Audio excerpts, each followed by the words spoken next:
At the Capitol, state lawmakers are trying to protect Oklahoma's military installations against possible federal government cutbacks in the future. A bill hopes to show the Defense Department that Oklahoma is invested in its bases and that it's not just another federal expense they can easily cut.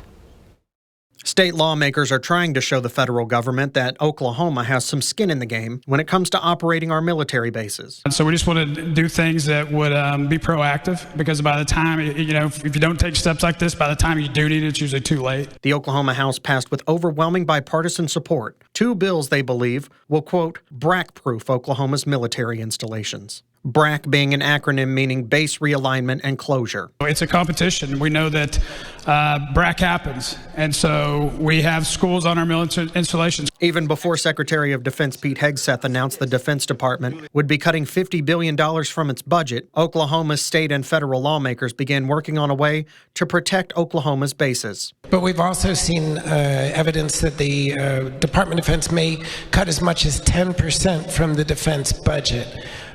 So I think you probably know a lot more about this than me.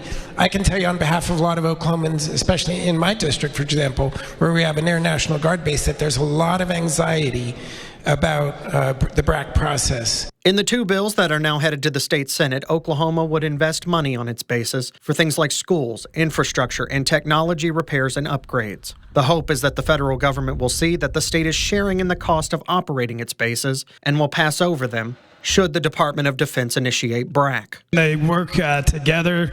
They stem from meetings that we had back in November with the federal delegation on different ways that looking at ways to mitigate any of our military installations being shut down, wanting to BRAC-proof them. The amounts of money and specific projects will be determined in the future. Lawmakers first wanted to set up the bank accounts and mechanisms. In today's political climate, it's easy to confuse the long-standing practice of BRAC with DOGE. The practice of base realignment and closures actually started in 1988 at the end of the Cold War. Yes, before there were closures and bases, but they didn't actually follow the current system. JFK shut down some and so on. There have been 5 BRAC rounds, 1988, 1991, 1993, 1995, and 2005. All BRAC closures resulted in the closure of 350 military installations.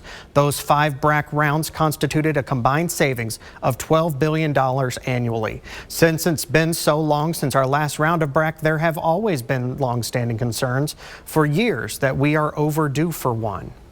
As we've previously reported, when DOGE, run by Elon Musk, tried to cut things in the military, including in Oklahoma, both Secretary of Defense Pete Hegseth and Oklahoma U.S. Senator James Lankford, among many others, said they and Congress will decide what cuts work best that do not cripple critical operations.